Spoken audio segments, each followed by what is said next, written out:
कौन है हनुमान बेनीवाल? राजस्थान में क्यों बज रहा है उनका डंका? कृषि कानून को लेकर क्यों चर्चा में इस वक्त हनुमान बेनीवाल है?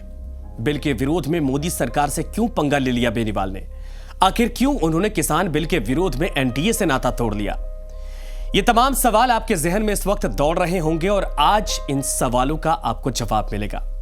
तो चलिए आपको बताते हैं कि आखिर कौन है हनुमान बेनीवाल और राजस्थान की राजनीति में उनका महत्व क्या है।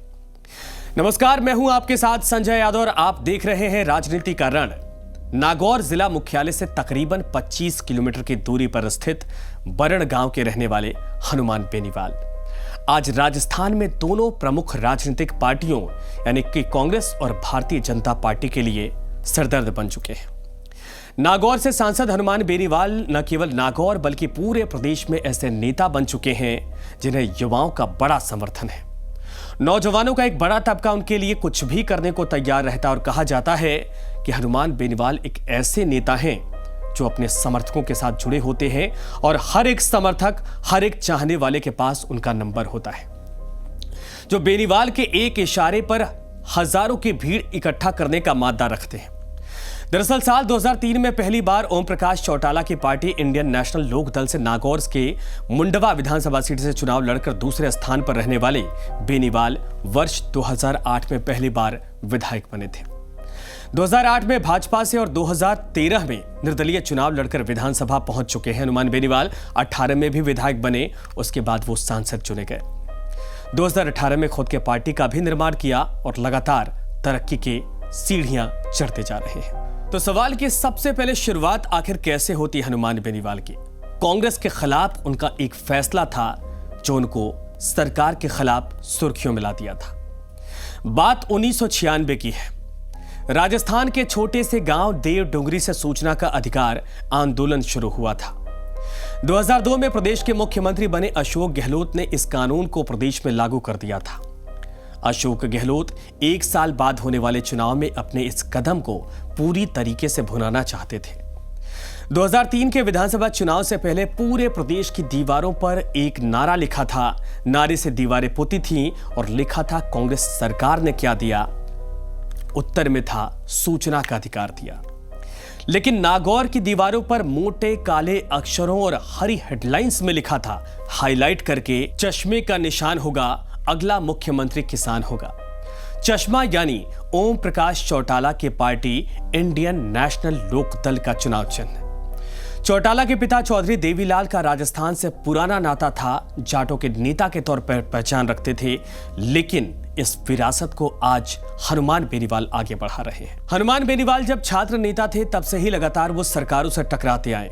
बात 1994 की है। रामदेव बेनीवाल के लगातार 2 चुनाव हारने के बाद एक साल बाद एक नौजवान जयपुर के महाराजा कॉलेज के बाहर अपने कुछ साथियों के साथ खड़ा था। उसके साथ ही हर आते जाते छात्र को एक पर्चा थमा रहे थे। इस पर्चे पर लिखा था हनुमान बेनीवाल फॉर प्रेसिडेंट। हनुमान बेनीवाल 1994 में महाराजा कॉलेज से पहली बार मर्तबा चुनाव जीते थे और यह सियासत में उनका पहला कदम था। दरअसल 5% का आंदोलन राजस्थान यूनिवर्सिटी समेत देश की दूसरी यूनिवर्सिटी की तरह ही 12वीं क्लास में मिले प्रतिशत के आधार पर मुद्दा बना हुआ था। गांव में पढ़ने वाले छात्रों के पास शहरों की तरह बेहतर संसाधन नहीं होते थे। ऐसे में गांव के स्कूल से पढ़कर आने वाले छात्र मेरिट में मात खा जाते थे। हनुमान बेनीवाल यूनिवर्सिटी चुनाव के दौरान गांव से आने वाले छात्रों के लिए दाखिले के वक्त 5% अतिरिक्त अंक की मांग कर रहे थे। चुनाव जीतने के बाद उन्होंने इस मुद्दे पर आंदोलन छेड़ दिया। राजस्थान विश्वविद्यालय के छात्र और प्रशासन एक बार फिर से आमने सामने थे। यूनिवर्सिटी छात्रों और पुलिस के बीच में जंग का मैदान बनती जा रही थी। छात्रों का यह मुद्दा विधानसभा में बहस की वजह भी बन चुका था और इस समय राजस्थान में भैरव सिंह शेखावत की अगुवाई में बीजेपी की सरकार चल रही थी। सत्ता पक्ष के 58 विधायकों ने सदन में हनुमान बेनीवाल की गिरफ्तारी की मांग कर दी। नतीजा यह हुआ कि उन्हें राजस्थान यूनिवर्सिटी में धरने पर बैठे होने के बावजूद गिरफ्तार कर लिया गया। इसके बाद कुल 8 दिनों तक हनुमान बेनीवाल जेल में रहे और बाहर छात्र सरकार के खिलाफ हनुमान बेनीवाल के समर्थन में मोर्चा खोल दिया। आखिरकार उनकी मांग माननी पड़ी और 5% बोनस अंक मिलने की वजह से अगले सत्र में गांव से आने वाले लगभग 8000 छात्रों को एडमिशन मिलने का रास्ता साफ हो गया था। लेकिन ये सब तो महज शुरुआत थी हनुमान बेनीवाल की। अभी तो हनुमान बेनीवाल को पिता रामदेव बेनीवाल की विरासत को संभालना था। और कहा जाता है कि जो पूत के पांव होते हैं वो पालने में ही दिख जाते हैं।